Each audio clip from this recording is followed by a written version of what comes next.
오늘 함께 나눌 하나님 말씀은 빌립보서 1장 12절에서 18절까지의 말씀입니다. 형제들아, 나의 당한 일이 도리어 복음의 진보가 된 줄을 너희가 알기를 원하노라. 이러므로 나의 매임이 그리스도 안에서 온 시위대안과 기타 모든 사람에게 나타났으니 형제 중 다수가 나의 매임을 인하여 주 안에서 신뢰함으로 겁없이 하나님의 말씀을 더욱 담대히 말하게 되었느니라. 어떤 이들은 투기와 분쟁으로, 어떤 이들은 착한 뜻으로 그리스도를 전파하나니 이들은 내가 복음을 변명하기 위하여 세우심을 받은 줄 알고 사랑으로 하나, 저들은 나의 매임에 괴로움을 더하게 할 줄로 생각하여 순전치 못하게 다툼으로 그리스도를 전파하느니라. 그러면 무엇이뇨? 외모로 하나 참으로 하나 무슨 방도로 하든지 전파되는 것은 그리스도니 이로써 내가 기뻐하고 또한 기뻐하리라. 아멘.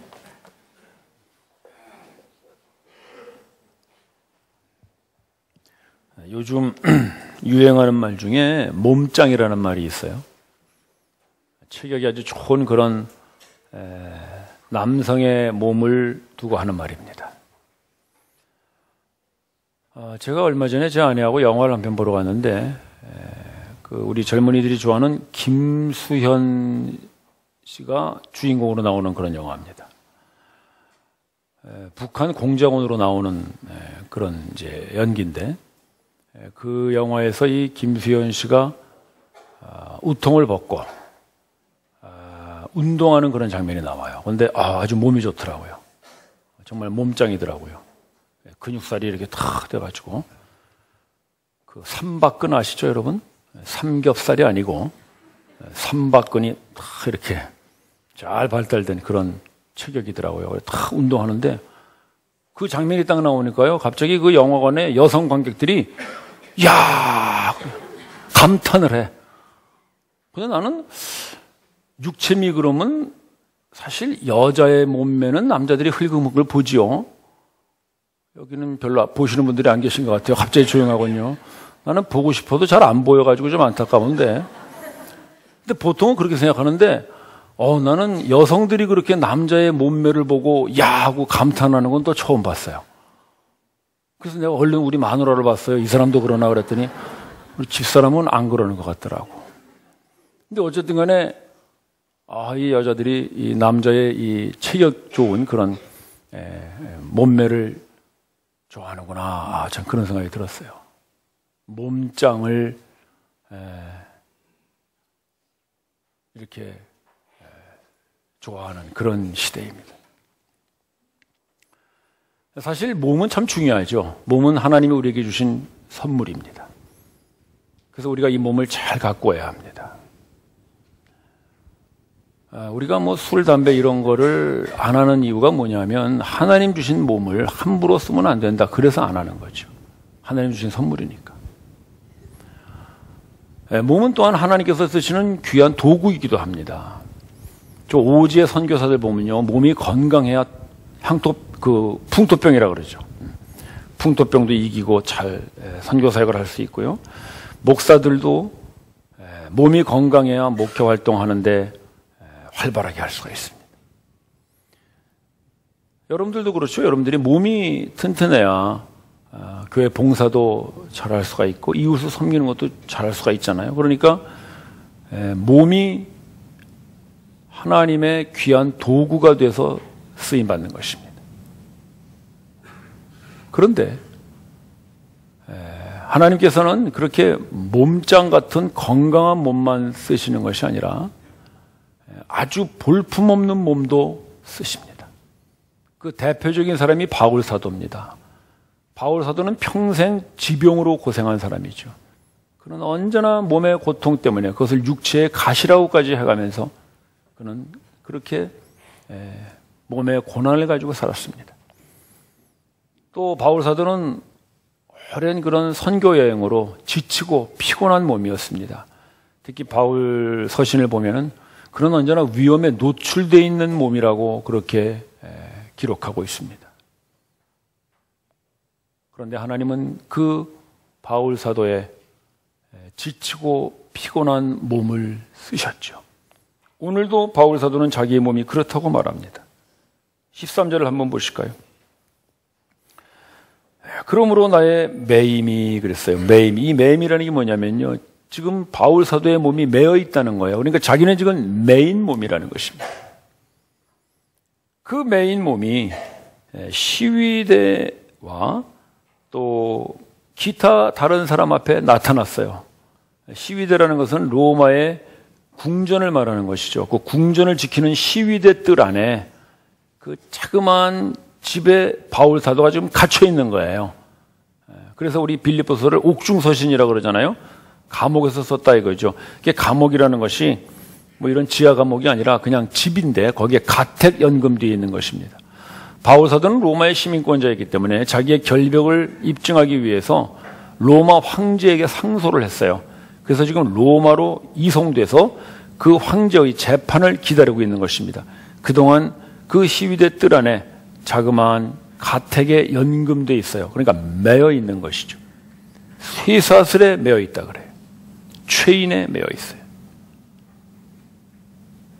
그런데 그 메인 몸이 많은 사람들에게 나타났어요. 바울 사도가 로마에 붙잡혀 있다는 소식을 듣고 많은 로마의 시민들이 바울 사도를 만나러 왔어요. 그러니까 바울이 자유롭게 다니지는 못하지만 찾아오는 사람들을 만날 수는 있었거든요.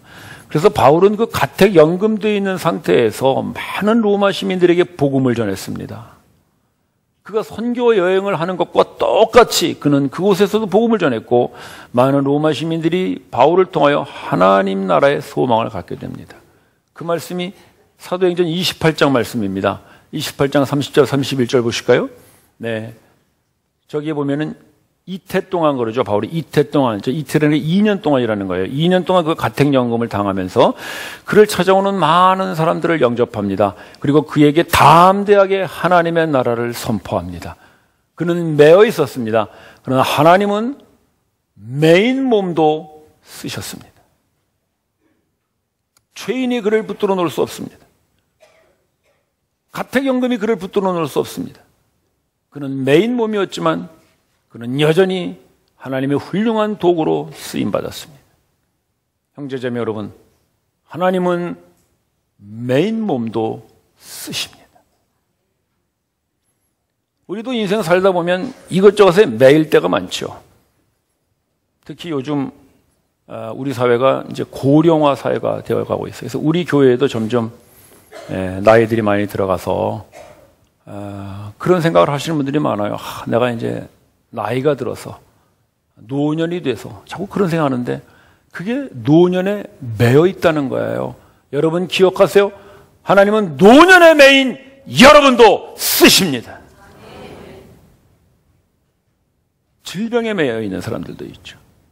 그래서 내가 건강하기만 하다면, 몸이 좋아지기만 하다면 그럼 얼마든지 주의를 할 텐데 그런 기도를 하게 되는데, 물론 우리가 건강해야 되겠습니다만은, 그러나 여러분 질병의 약함의 메인 몸도 하나님은 쓰십니다. 경제적인 어려움 때문에 재정에 묶여 있는 분들도 있죠. 내가 이 사업만 잘 되면, 내가 이번에 이 건만 되면, 여러분 이 건만 되면 이거 아시나요? 옛날에 화장강 영화배우 이제 세대가 달라서 이제 얘기를 다 못하겠네. 네, 그분 그 많이 썼던 얘기 있어요. 김마담 이번 일만 되면 이렇게. 네. 뒷 얘기는 안 하겠어요. 아시는 분은 아실 거예요. 이번 일만 되면 이러고죠. 이번 일만 되면 내가 이제 조금 살만 하면 주의를 열심히 할 텐데 경제적으로 재정적으로 어려움 매여 있어서 나는 일을 할 수 없다고 생각하시는 분들, 여러분들의 재정의 경제적인 어려움에 메인 몸도 하나님은 쓰십니다. 제가 예전에 병상에 매여 있은 적이 있었어요. 갑자기 눈 수술을 받게 돼가지고 두 눈을 이렇게 붕대로 가리고 아무것도 볼 수 없었죠. 소경으로 살았는데 제 아내가 도와주지 않으면 저는 한 발자국도 움직일 수 없는 그런 그야말로 메인 몸이었어요. 하나님께서 그런 메인 몸인 나를 쓰시고자 부르셨어요. 참 저는 그 병상에서 여러 가지 생각을 했어요. 나는 지금 붕대를 풀면은 이게 시력이 회복될지 아니면 이대로 실명하게 될지도 모르는 상황이었어요. 의사조차도 붕대를 풀어봐야 됩니다. 그렇게 상당히 위험하게 얘기하는 상태였거든요. 근데 그런 나를 하나님께서 어디에 쓰시겠다고 나를 부르시는가? 그때 제가 안요한 목사를 생각했어요. 여러분 안요한 목사 아시죠? 젊은 시절에 실명돼가지고 평생을 시각장애자들을 위한 목사로 교회를 섬기면서 삽니다. 근데 그분이 미국에 집회를 하러 갔을 때 어느 안과 의사가 그분의 눈을 한번 치료해 보겠다고, 당신 눈을 뜰 수 있게 될지 모르겠어. 그래갖고 제안을 했어요. 근데 안임 목사님이 그때 그런 얘기를 했죠. 하나님 나에게 실명을 주셔서 내가 시각장애자들을 돌보는 목회를 하고 있는데 내가 지금 눈을 떠서 뭘 하겠습니까? 치료를 받지 않습니다. 지금도 그분은 실명한 목사로 계속 그 시각장애자들을 목회하고 있죠. 그때 제가 그분의 이야기를 생각했어요.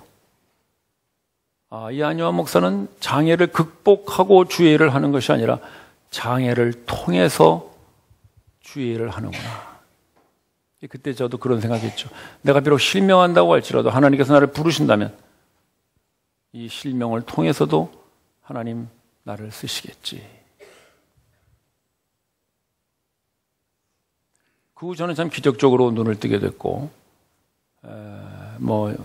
시력은 많이 떨어졌습니다만은 그런대로 책은 볼 수 있어서 제가 직장을 그만두고 신학을 공부하러 외국에 나가게 됐어요. 근데 그때 제가 한국을 떠나는데 제 주변에 많은 사람들이 찾아와서 저한테 그런 얘기를 하더라고요. 야, 참 그 나이에 회사까지 그만두고 참 이렇게 길을 바꾼다니 정말 대단한 결심이다. 그러면서 정말 헌신했구나. 이런 얘기를 저한테 해주더라고요. 저를 이제 좋게 평가해 주는 거죠. 근데 저는 참 가만히 생각해 보니까 정말 대단한 결정을 하신 분은 내가 아니라 하나님이심을 저는 믿습니다. 나 같은 사람 아니고도 얼마든지 건강하고 활동을 마음대로 할 수 있는 사람 마음대로 쓰실 수 있는데 마음대로 활동할 수도 없고 집사람 없으면 마음대로 다닐 수도 없는 그런 이 장애의 메인 몸인 나를 쓰시겠다고 결정하신 그 하나님의 결정이야말로 위대한 결정이라 믿습니다. 하나님께서 저를 쓰시려면 아마 좀 고생이 심하실 것 같아요. 오래 참으셔야 되고요. 또 건강한 사람 쓰는 것보다는 가려서 일을 주셔야 될 거고 또 수고도 많이 하셔야 될 거고. 그래서 제가 그때 그런 기도를 했어요. 하나님, 내가 하나님께 헌신한 게 아니라 하나님이 저에게 헌신하셨네요. 하나님은 매일 몸을 쓰십니다. 여러분들의 어떤 장애의 몸도 하나님은 쓰십니다. 여러분을 쓰시고자 하나님이 여러분들에게 헌신하십니다. 예수님 말씀이 있어요. 나는 섬김을 받으러 온 것이 아니라 섬기러 왔노라. 우리를 섬기러 오셔서 우리를 섬겨서 그분이 쓰시는 거예요. 여러분들이 아무리 경제적으로 어려운 사정에 있다고 할지라도 하나님은 여러분들의 가난의 메인 몸을 쓰십니다. 여러분들의 어떤 여러 가지 인간관계에 얽히고 설킨 그런 마음에 매임이 있는 그 메인 몸을 하나님은 쓰십니다. 그래서 우리는 자주 그렇게 기도하죠. 하나님 이것을 풀어주세요. 나를 메고 있는 이 모든 것들로부터 나를 풀어주세요. 그러면 내가 주님의 일을 성실하게 하리이다 약속하는데 하나님은 그렇게 말씀하시지 않습니다. 나는 메어있는 너를 쓰기를 원한다고 말씀하십니다. 왜냐하면 우리가 풀어져서 몸짱이 돼서 우리가 우리의 몸으로 하나님을 위하여 무언가 헌신했다고 했을 때 그 헌신의 결과는 드디어 우리가 한 일로 끝나고 마는 것입니다. 그러나 메인 몸인 우리를 하나님이 쓰셨을 때 거기에서 얻어지는 모든 결과와 열매는 내가 한 것이 아니라 나를 써주신 하나님이 하셨다고 우리는 하나님만을 자랑하고 높이는 것입니다. 그래서 하나님은 메인 몸도 쓰는 분이 아니라 사실은 메인 몸을 쓰시는 하나님이신 줄을 믿으십시오. 그래서 바울은 감옥에 갇혀 있었지만 그는 풀어달라고 기도하지 않습니다. 오히려 그 감옥에서 메인 몸을 쓰시는 하나님께 자기를 드립니다. 그는 선교지에서 했던 것과 똑같이 감옥에서 복음을 전합니다. 여러분들이 매여 있는 그 자리에서 하나님이 쓰실 것을 기대하십시오. 바울이 감옥에 갇혀 있다는 것은 빌립보 교회 입장에서 보면은 영적 지도자가 없어졌다는 거예요. 그래서 그것을 부재의 몸이라 그럽니다. 하나님은 이 빌립보 교회에 바울이 없는 부재의 몸을 쓰십니다. 어떻게 쓰시냐면 첫 번째가 14절 말씀인데요. 형제들 중에 다수가 나의 매임을 인하여 더욱 복음을 전하는데 힘을 쓰게 해서 하나님은 그 바울의 부재의 몸을 쓰십니다. 그러니까 바울 사도가 감옥에 갇히는 바람에 빌립보 성도들이 오히려 더 단합을 했다는 거예요. 더욱더 힘을 내서 야, 바울 선생이 감옥에 갇혔으니 이제 우리가 이 교회를 지켜야 되지 않겠느냐. 우리가 진리를 사수하자. 그래서 더욱더 많은 형제들이 일어나서 복음을 강하게 전하고 복음으로 교회를 지켰다는 것이죠. 그래서 바울은 없지만 하나님은 그 바울이 없는 부재의 몸을 빌립보 교회에 쓰십니다. 제가 한 3년 전에 안식년을 한 6개월 갔다 왔습니다. 제가 이제 교회를 비웠죠. 근데 어떤 형제가 저한테 이메일로 편지를 하나 보냈어요. 보니까 안부 편지인데 그렇게 써놨더라고요. 목사님 안 계시는 동안에 성도들이 더욱 힘을 내서 모이기를 힘쓰고 각자의 일을 맡아서 열심히 하고 있습니다. 더욱 힘쓴다고 해놨어. 아, 내가 없으니까 오히려 더욱 잘 된다는 말이구나. 그런 생각이 들어요. 아, 그러니 이제 아예 오지 말라는 말인가. 안식년 나갔다가 못 들어오는 목사들이 있다더구만. 아, 정말 그런 일이 있는 모양이구나. 그 밑에까지 읽어보니까 그 형제가 그렇게 썼어요. 모두가 다 목사님께서 그래도 그동안 훈련을 잘 시켜놓으셔서 우리 성도들이 이렇게 교회를 잘 지키고 있으니 아무 걱정 마시고 안식하시고 빨리 오세요. 그렇게 했더라고. 할렐루야. 아, 오라 그랬구나. 그래. 참 감사했어요. 우리 형제자매님들 정말 감사했어요. 그리고 제가 없는 사이 여러분들을 더욱 강건하게 각자의 자리를 지키도록 우리 교회를 세워주신 하나님께 감사했습니다. 제가 한 6개월 안식년 갔다 돌아와 보니까요, 성도가 더 늘었다고 하는데 믿거나 말거나. 네, 어쨌든 참 다시 한번 감사합니다, 여러분. 제가 없다 그래서 교회를 떠나거나 그런 분 한 분도 없고 여전히 자기의 자리를 지키고, 참 정말 우리 교회 건강한 교회 같아요. 목사에 의해서 움직여지지 않는 그런 건강한 교회로 하나님 지켜주신 것, 참 제가 안식년 가서 다시 한번 감사했습니다. 바울 사도가 없는 사이에 빌립보 교회에 그런 일이 벌어진 것이죠.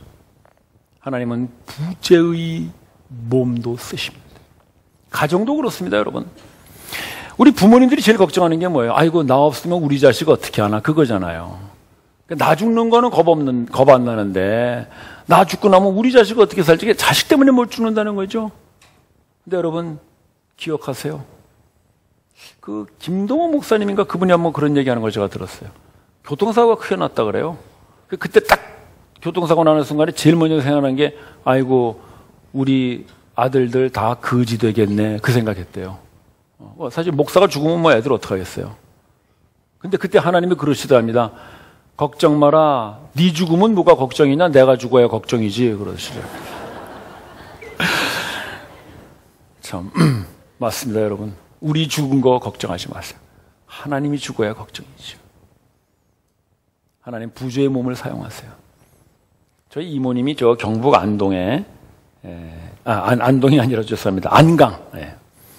안강 그 골짜기에 이제 시집을 가셨는데, 그 저희 이모부님이 60년대 초에 그 안강 골짜기에서 목장을 하셨어요. 굉장하신 분이죠. 그때만 해도 낙농이라고는 우리나라에서는 별로 없었을 때거든요. 근데 젖소를 들여와가지고 낙농을 하셨어요. 아주 목장을 크게 하셨는데, 그 아들이 이제 그걸 물려받아야 되는데, 이 녀석이 농사 안 짓게, 목장이 안 했겠다는 거예요. 도시로 나가겠다 이거죠. 그래서 그 이제 이모가 아들 위해서 기도를 많이 했는데, 어느 날 갑자기 그 이모부가 쓰러지신 거예요. 그러니까 이제 부재의 몸이 됐지. 살아는 계시지만 지금 거동을 잘 못하시니까. 근데 그때 이 아들이 돌아왔답니다. 아버지가 쓰러지니까 내가 이제 우리 집을 이어나가야 되겠구나. 그런 어떤 이제 철이 들었달까요? 그런 마음이 들어가지고 신앙도 다시 회복하고 다시 그 아버지의 대를 이어서 목장을 해서 지금 아주 낙농 사업가로 아주 크게 성장했습니다. 하나님은 부재의 몸을 쓰십니다. 우리 부모 되신 분들 혹시 자식 때문에 가슴 아파하시는 일이 있다면 자식을 여러분들이 지키려고 하지 마시고 여러분들이 부재되어 하나님께서 그 아이들을 맡아 기르시도록 하나님께 맡기시기를 바랍니다. 하나님은 가정에서도 부모의 부재를 쓰십니다. 빌립보 교회의 성도들이 바울이 감옥에 갇혀 빈자리를 그들이 더욱 힘을 내서 교회를 지키겠다고 일어남으로써 하나님은 부재의 몸을 쓰시는 것입니다. 또 한 부류의 사람들은 15절에 보시면 더러는 어떤 이들은 투기와 분정으로 또 복음을 전하는 사람들이 있었다는 거예요. 참 이상한 일이죠. 어떻게 투기와 분정으로 복음을 전할까? 바울 사도가 감옥에 갇혔다는 이야기를 듣고 그 빌립보 교회 내에 바울을 비난하는 사람들이 일어난 것입니다. 그러면서 바울이 저렇게 감옥에 갇힌 거 보면 하나님의 사람이 아니다 이렇게 얘기하는 거예요. 왜? 하나님의 사람이라면 감옥에 갇히지 않도록 하나님이 보호해 주실 텐데 저렇게 감옥에 갇힌 걸 보면 어쩌면 바울은 가짜일지 모른다 이렇게 비난하면서 오히려 자기들이 진짜 하나님의 사람이라고 외치려고 오히려 바울보다 더 열심히 복음을 전하는 사람들이 일어난 거예요. 그러니까 바울이 그 얘기 들으면 참 기분 나쁘겠죠. 아니 자기가 참 눈물과 기도로 이렇게 성도들을 양육하고 그렇게 교회를 세웠는데 자기가 없다고 해서 자기를 비난하면서 그렇게 있는 성도들이 있다는 것이죠. 근데 바울은 그런 소식을 듣고 전혀 놀라운 반응을 합니다. 이게 18절 말씀이에요. 보실까요? 그런즉 외모로 하나 참으로 하나 전하여지는 것이 그리스도니 나는 기쁘고 기뻐하도다. 외모로 하나 참으로 한다는 말은 뭐냐면은 그들이 나를 시기하여 복음을 전하든 나와 분쟁하려고 복음을 전하든 그런 말이에요. 또는 진실된 마음으로 주님을 사랑하여 복음을 전하든 어쨌든 간에 동기에 어떻게 됐든 간에 복음을 전하는 그 결과만 분명히 드러난다면 나는 괜찮다 그거예요. 나는 괜찮다. 내가 무시당하든 내가 비판당하든 나는 괜찮다. 나를 비난하는 그 자리에서도 그리스도의 이름만 전하여진다면 나는 기뻐하고 기뻐하노라. 이게 바울 사도의 고백이었어요. 놀라운 고백이죠. 정말 위대한 사도입니다. 하나님께서는 이런 바울 사도의 고백을 성경에 기록하셔서 바로 이것이 하나님이 인정하시는 믿음이라고 말씀하고 있는 것입니다. 우리는 너무나 자주 내가 하는 일로 인해서 그리스도의 복음이 전하여지면 나는 기뻐합니다. 그러나 다른 사람을 통해서 복음이 전하여지면 나는 마치 비교당하는 것 같고 나는 마치 그 사람보다 못한 것 같아서 은근히 마음이 섭섭한 것이죠. 기뻐하기는커녕 기분이 나쁜 것입니다. 교회들마다 보면 전도왕을 뽑죠. 그 언젠가 한번 제가 어느 뉴스에서 봤는데 어떤 교회에서는 전도왕 시상을 하는데 소형 승용차를 증정했다는 뉴스가 났어요. 여러분 어떤 교회인지 좀 알아보시고 혹시 마음 있으신 분들 전도 많이 하셔서 그 교회 가서 승용차 타는 것도 좋지 않을까 싶습니다. 근데 우리는 그런 얘기 들으면 어때요? 비웃어요. 아니 무슨 전도왕은 무슨 전도왕이야? 아니 상 받으려고 전도하나? 그러면서 우리는 뭐라 그래요? 우리는 상 안 받고 전도 안 하지.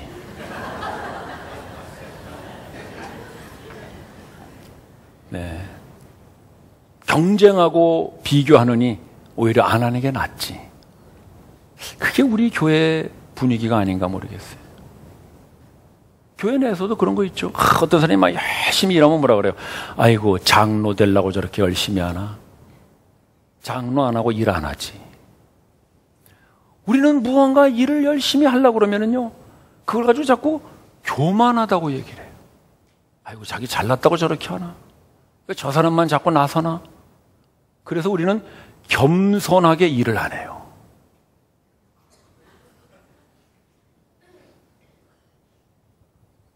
물론 교회 안에 경쟁을 불러일으키고 하는 건 좋지는 않겠죠. 그러나 형제자매 여러분, 경쟁을 해서라도 복음을 전한다면 경쟁하지 않고 복음 전하지 않는 것보다 하나님이 더 기뻐하시고 칭찬하신다고 오늘 성경은 말하고 있는 것입니다. 전도왕 뽑는다고 우리는 비난할 권한 없습니다. 전도왕 상 준다고 우리 비판할 자격 없습니다. 동기가 어떻게 되었든 투기로 하나, 분쟁으로 하나, 외모로 하나, 참으로 하나 전하여지는 것이 그리스도면 하나님은 기뻐하십니다. 우리가 무엇이라고 다른 교회를 비판하고 우리가 뭐라고 다른 사람을 비난하겠습니까? 오히려 그렇게 열심히 앞장서서 뛰는 사람을 박수 쳐주고 격려해 주어서 그리스도의 이름이 선포되게 하는 것, 그것이 주님의 말씀입니다.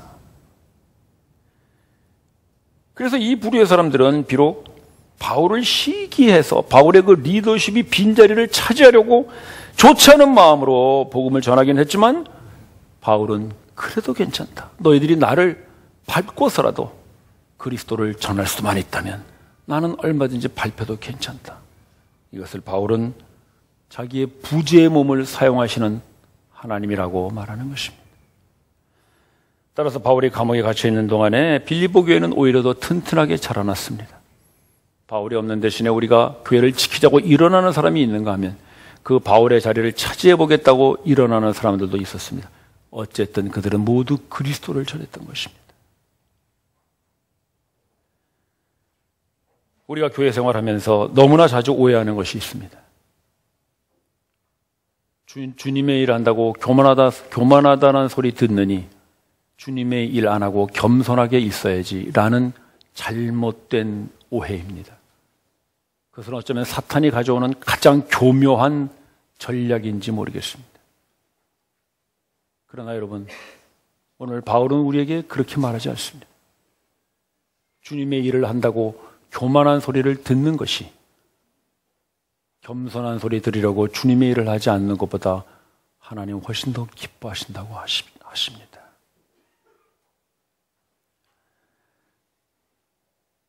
하나님께서는 매인 몸을 쓰십니다.